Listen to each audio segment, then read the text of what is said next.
जी ने on the 50th anniversary of India's independence इस parliament में कहा था, इट इज अभिशाप to take birth as a girl in this country. Sir, कितनी दुख की बात है कि आज अमृत काल चल रहा है, 75वां साल हो गया और आज भी हम वही अट्रॉसिटीज को डिस्कस कर रहे हैं जो उस टाइम डिस्कस कर रहे हैं। What happened in Manipur is totally shameful and it is एक ह्यूमैनिटी के ऊपर एक कलंक है और उसकी जितनी सख्त निंदा करी जाए वही कम है। मैंने दोनों पक्षों को सुना, आज मुझे इतनी हैरानी हो रही थी, काश बीच में आपने मुझे बोलने का समय दिया। यहाँ पे बोले राहुल जी, बहुत उनके दिल में दर्द था, यात्रा करी है उन्होंने यहाँ से वहां तक, भारत माता के कातिल इनको बताया, इनके देश के भारत माता के हथियार बताया, केरोसिन की बात करी। अरे भैया, सारा देश इन्होंने घूम लिया, काश यहाँ पे आप जाके विधवा कॉलोनी में घूम लेते, जहां 1984 में आपने सिखों के ऊपर केरोसिन से गले में टायर से साड़ के वो औरतों को विधवा किया और हजारों लाखों औरतों को विधवा करने के बाद वो हथियार सज्जन कुमार के घर के पास आपने विधवा कॉलोनी बसाई। आपको मालूम है पूरी दुनिया में सिर्फ एक जगह में विधवा कॉलोनी है, विडो कॉलोनी सिर्फ दिल्ली में है। कौन रहती हैं? जिनके कातिल इनके पुरखों ने किया, इस पार्टी कांग्रेस पार्टी ने किया और फिर उधर जाके उन औरतों को बसाया। क्या यात्रा वहां से गुजर के गई? आज केरोसिन की बात करते हैं, लेकिन दुख तो मुझे इस बात का है कि आज इनको 84 बड़ा याद आ रहा था।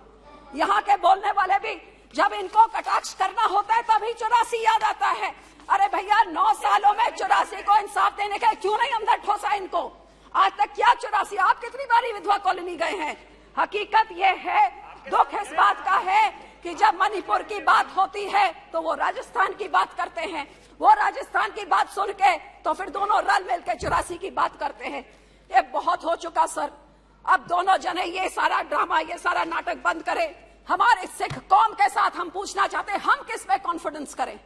इन्होंने जो किया आपके सामने हमारे कत्लेआम करें, हमारे धार्मिक संस्था पे अकाल तख्त साहब गोल्डन टेम्पल को टैंक से, आर्मी से बिल्कुल टेटेरी करके खत्म कर दिया, हमारे पंजाब के टुकड़े टुकड़े करके पंजाबी स्पीकिंग एरिया निकाल के दूसरी स्टेट बना दी, हमारी राजधानी हमसे खोली, हमारा पानी हमसे खो लिया। कौन सा अत्याचार इन्होंने नहीं किया है? लेकिन इन्होंने क्या किया है? ये कौन से कोई कम है?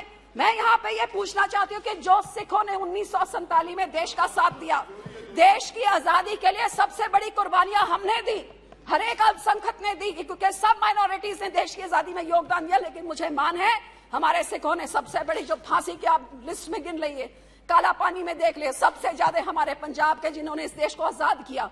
और आजादी के बाद ये देश 1966 में जब खाने को अन्न पूरा नहीं होता था, the country was looking at starvation, हमारे किसान है जो ग्रीन रेवोल्यूशन लाके उन्होंने इस देश का पेट भरने का काम किया। लेकिन सर, जब हमारे सिखों के कत्लेआम में उस टाइम तो कोई जुडिशरी नहीं बोली, कोई पार्टी नहीं बोली, कोई पेपर नहीं बोला। आप निकालिए नवंबर 84 के बाद जब बजट सेशन हुआ 85 का, तो उसमें एक भी मेंशन नहीं जो इस दिल्ली में हजारों सिख के कत्लेआम हुए, सब चुप्पीड़ा के बैठे हुए थे, मुंह पे टेप लगी हुई थी, किसी ने सिखों की बात तक नहीं करी। और यही कारण है कि आज तक सिखों को इंसाफ नहीं मिला। और कभी मणिपुर होता है, कभी नूह होता है, कभी राजस्थान होता है, जो उस टाइम एक्शन ले लिया होता, जम्मू कश्मीर, गुजरात, सब कुछ होता है।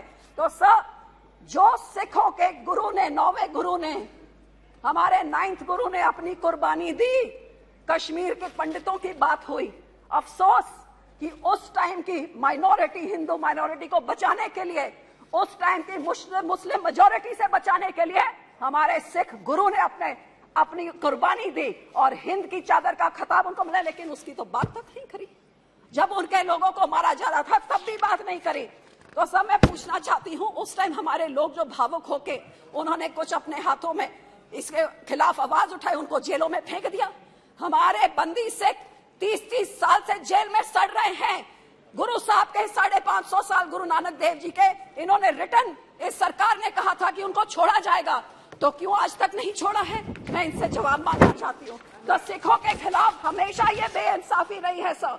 जिन्होंने अपने देश के लिए जान दी उनके साथ ये होता है। सब पंजाब में इन्होंने जो किया बताया, ये क्या कर रहे हैं सर? आखिर में मैं सिर्फ यही कहना चाहूंगी सर, मानस की जात सब एक को पहचानबो। मानस की एक ही जात होती है, एक पिता एकस के हम बारे की हमारे गुरबानी में सिखाया है। ये सरदार प्रकाश सिंह बादल 5 बारी मुख्यमंत्री रहे, एक दिन फिरकू हिंसा नहीं हुई।